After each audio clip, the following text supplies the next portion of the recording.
Okay, y'all, I have got to talk to you about what has happened to me today. This only will happen to me, okay? Only to me. Okay, so I had traffic court today. Yes, I was speeding. Back in September, I was speeding, fine, whatever. I did it, I admit it, fine. I was going apparently 67 miles an hour in a 50-mile-per-hour zone.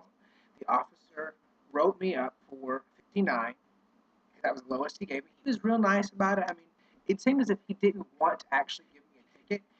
He just felt he had to because I don't know. However, I thought to myself, I will go to court. I will fight this. He won't show up. He's so nice. No.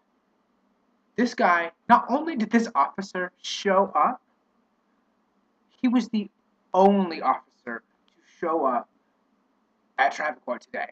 There was 20 of us. The 20 of us, it was me, some kid that looked like Justin Bieber, but instead of brushing his teeth every morning, he was smoking crack cocaine. I mean, I, none of these officers showed up. Not one. But mine did. I'm sitting there waiting. I didn't know he was there, mind you. I didn't know he was there. I'm sitting there waiting, and, case after case is going up. The officer's dismissed. Justin Bieber even got up and, before he went to the stand, he goes, announcing to the whole courtroom, "Oh, my officer's not here, so." And then his case was dismissed. I would have been like, if I had been the judge, I would have been like, rude.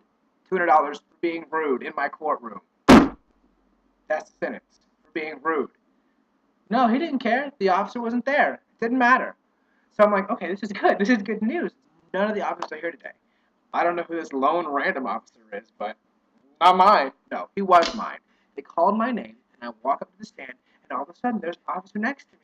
Not only was the officer next to me, he brought notes. He brought notes. He had this whole manila envelope full of notes about his radar gun, that he had checked it out that morning from the station, that he had checked to make sure that it was the right, well, I don't even know, calibration. I don't know. But he had notes on me.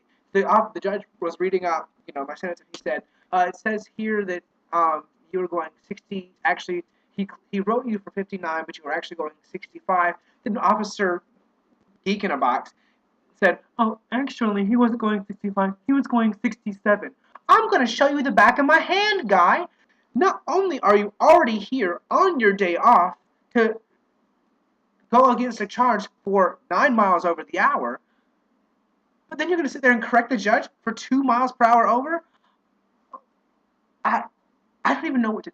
He's got to be, I'm sorry, the loneliest. What are you doing? What are you doing here on your day off? I I can't. Do you have any friends? This is what I do on my days off. Nothing. I sit in front of my couch. I watch the TV. I drink water. 30 Rock is on. I watch 30 Rock. Friends, I play on the interweb. That's better than going to court.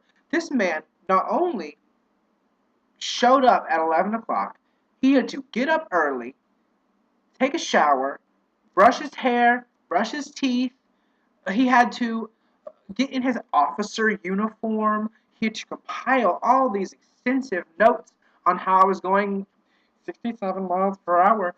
I'm like, do you not have any friends? I just want you to understand. Do you understand how ridiculous this is? I mean, it's not just me, right?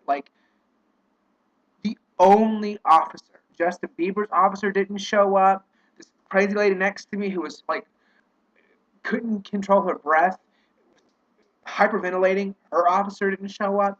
Everyone's case dismissed, but this one. I don't even know what to do. I don't even know what to do. What's wrong with you, you sad? What's wrong with you? Why are you here? Why are you here? And then, I get up to the stand thinking that I was just going to be dismissed. No, I have to testify now. So the judge was like, "Okay, Jonathan, what's your plea?" And I'm like, "Not guilty, I guess." And then he says, "Okay, well, officer, what evidence do you have?" Pulls out his notes, flips through them, reads all about how I'm going 65, how I checked the radar gun. And then the judge turns back to me and he says, "Okay, how do you want to defend yourself?"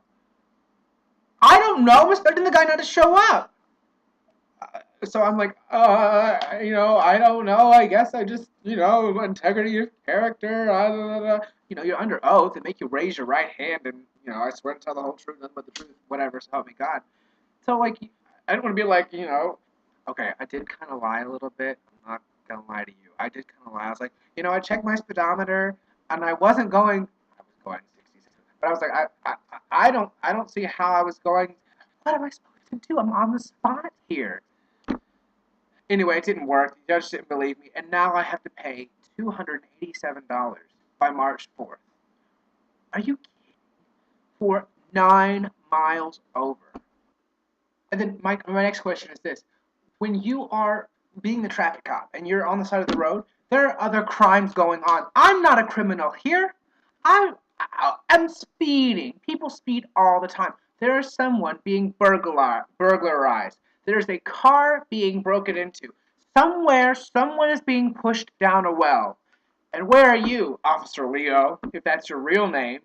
I'll tell you where you are. You're sitting there watching me speed, and then you're writing me a ticket for it. Why? You need to be out there doing justice, serving the real criminals time. Not sitting there digging for gold in your nose, trying to watch people to speed. I just traffic cops. Why do you exist? I mean, I understand. Okay, Rex, be there. People getting a wreck, people need you. Makes sense. If you're going like 150 miles an hour in a 25-mile-per-hour zone, I get that too.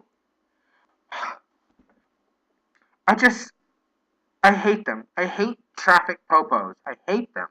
I hate them. I hate them. Do something productive. It's just mean. I'm sorry. Do something productive besides sitting there watching people speed. Let's be real. That's what you're doing. I'm sorry. Am I the only one? Someone else, like, am I wrong? Let me know. Let me know. Please. I should have added please to that. Please let me know. I'm not a mean person.